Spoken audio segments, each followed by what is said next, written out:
अस्सलामुअलैकुम, this is me Mohammad Abid Rafiq.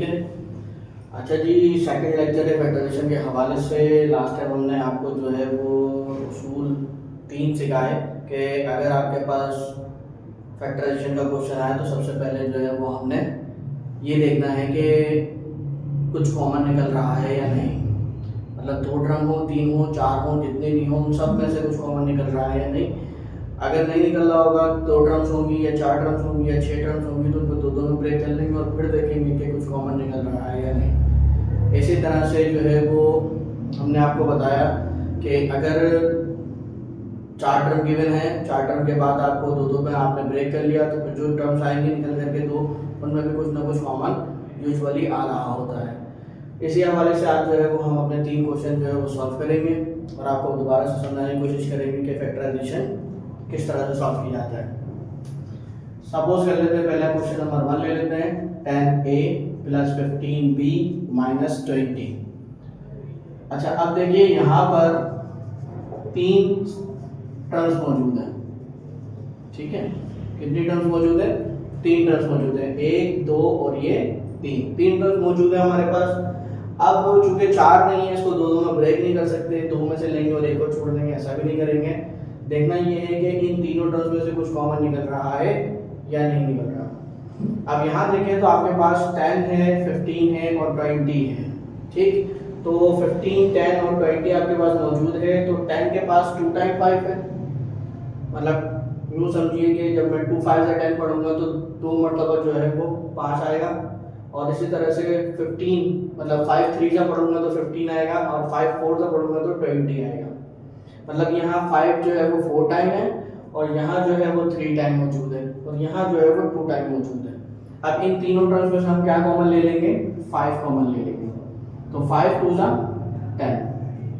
ठीक, a जो है वो एज इट इज आ जाएगा, प्लस का साइन, 5 3 सा 15, b एज इट इज आ जाएगा, 5 4 सा 20। ठीक, इसका क्या आ गया हमारे पास? आंसर आ गया। Simple is that. एक क्वेश्चन और उठाते हैं, उसे सॉल्व करते हैं। जैसे बिलफर्ज कर लीजिए, क्वेश्चन जो है मैं 4 टर्म का ले लेगा, क्वेश्चन नंबर 6। क्वेश्चन नंबर 6 में क्या हो रहा है? 9y² z + 3xyz - 9xy² - 3x² y। सबसे पहले आपने ये देखना है कि इन चारों टर्म्स के अंदर, मतलब 1 2 3 और ये 4 टर्म्स के अंदर जो है वो कुछ कॉमन निकल रहा है डायरेक्टली या नहीं। अब देखिए यहाँ पर जो है वो y² z है, यहाँ yz है। अब यहाँ पे yz तो आ रहा है, 3 भी आ रहा है, लेकिन अगर इसके साथ देखें तो यहाँ क्या है? xy है। ठीक है, तो xy आप कॉमन नहीं ले सकते। ठीक, अब क्या करेंगे? इसके साथ देख लेते हैं, यहाँ yz मौजूद है लेकिन यहाँ yz नहीं है, यहाँ x² है। तो हमने क्या करना है? इनको 2 में ब्रेक कर लेना। ये 2 अलग हो जाएंगी, ये 2 अलग हो जाएंगे। 9y² z + 3xyz - 9xy² - 3x² y। 2 में ब्रेक कर लेंगे तो इन दोनों में क्या कॉमन आएगा? 3 आ जाएगा और साथ में क्या आ जाएगा? y और z आ जाएगा। अब यहाँ y जो है वो 2 टाइम है और यहाँ y जो है वो 1 टाइम है, तो 1 टाइम कॉमन ले लेंगे, z। ठीक, तो 3 3 सा 9, z से z कैंसिल हो जाएगा। y जो है यहाँ 1 टाइम है या 2 टाइम है, जब 1 टाइम लेस कराएंगे तो क्या बचेगा? 1 टाइम बच जाएगा। इसी तरह से 3 से 3 कैंसिल हो जाएगा, प्लस ये एज इट इज आ गया, yz से yz कैंसिल हो गया, तो क्या बचा हमारे पास? x। ये जो अगला पेयर जब हम सॉल्व करने जाते हैं तो उससे पहले जो साइन मौजूद होगा वो हमने एज इट इज कॉपी करना है। याद रखिएगा, अगला पेयर मतलब ये फर्स्ट पेयर का, ये सेकंड पेयर का। अब जब थर्ड पेयर करेंगे तो उससे पहले जो साइन होगा वो एज इट इज आपने कॉपी करना है। ये ट्रिक है छोटी सी, इसमें कहीं आपको कंफ्यूज होने की जरूरत नहीं है। अगर आप इसको फॉलो करेंगे तो सिंपल इज दैट कि आप सॉल्व कर लेंगे। अब ये माइनस लिख लिया आपने।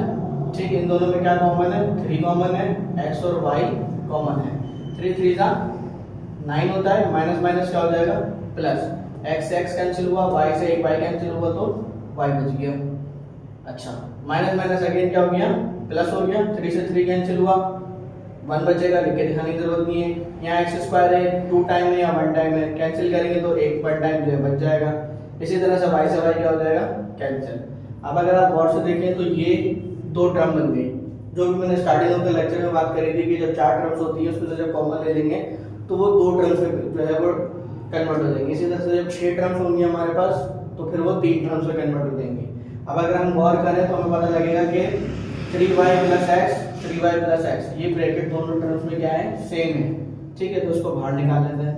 3y + x, यहाँ से क्या बचेगा हमारे पास 3yz, और यहाँ से हमारे पास क्या बचेगा -3xy। This is answer of this question.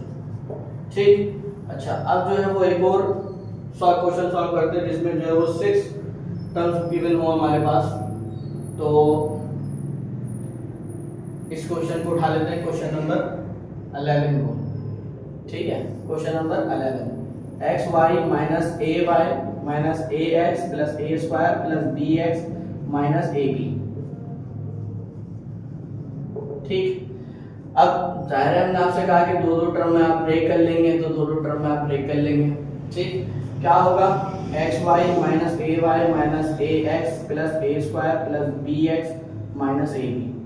इन दोनों में क्या कॉमन आ रहा है हमारे पास, y कॉमन आ रहा है, x - a। यहाँ से y कैंसिल हो जाएगा, यहाँ से x बचेगा, यहाँ से a बच जाएगा और ये माइनस आ जाएगा। अभी हमने आपसे क्या कहा कि नेक्स्ट पेयर, मतलब नेक्स्ट पेयर से मराद ये कि ये वाला नेक्स्ट पेयर, इसका जो साइन है वो एज कॉपी कर दिया। इन दोनों में क्या कॉमन है, a कॉमन है। ठीक है, यहाँ से क्या बचेगा x minus plus minus 2 time a² है, यहाँ पे 1 टाइम है, कैंसिल करेंगे तो 1 बच जाएगा। फिर अगेन अगले पेयर के पास गए तो हमने क्या किया, प्लस का sign as it is copy किया। ये आप याद रखिएगा, जब भी आप नेक्स्ट पेयर के ऊपर कॉमन लेने जाएंगे तो जो उससे पहले वाला साइन है वो आपने एज इट इज कॉपी कर देना है। मतलब ये टर्म है ना, ये 2 टर्म इससे पहले वाला साइन ये एज इट इज आ जाएगा, ये 2 टर्म इससे पहले वाला साइन एज इट इज आ जाएगा। इन दोनों में क्या कॉमन है, b से b कैंसिल हुआ, x बच गया, प्लस माइनस माइनस, फिर b से b कैंसिल हुआ, क्या बच गया a। अब अगर आप गौर करें तो इन तीनों टर्म्स के अंदर जो हमने आपसे कहा कि 6 टर्म्स होंगी तो कन्वर्ट हो जाएंगी 3 में। अभी एक टर्म है, ये दूसरी है और ये तीसरी है। ठीक है, इन तीनों में क्या कॉमन है, ये ब्रैकेट्स कॉमन है, x - a तीनों में से हमने बाहर कर लिया। यहाँ से क्या बचेगा, प्लस का y, यहाँ से क्या बचेगा माइनस का a, यहाँ से क्या बचेगा प्लस का b। This is the answer of this question. ठीक है, आपके पास अब जो है वो 12 सवाल मौजूद हैं, 12 में से 3 हमने आपको करवा दिए हैं। बाकी के जो 9 सवाल हैं वो आप इसको सॉल्व करें, अच्छे से प्रैक्टिस करें, उनकी ज़्यादातर आपकी अच्छी प्रैक्टिस होगी, आपको अच्छे से कॉन्सेप्ट समझ में आएगा जो हमने 3 उसूल आपको फैक्टराइजेशन के समझाए हैं। अगर इनके कोई भी आपको ट्रबल होती है तो आप हमें जो है वो कमेंट करें और हमारे चैनल को जो है वो सब्सक्राइब करें, लाइक करें। थैंक यू सो मच, मिलते हैं अगली वीडियो में। अल्लाह हाफ़िज़।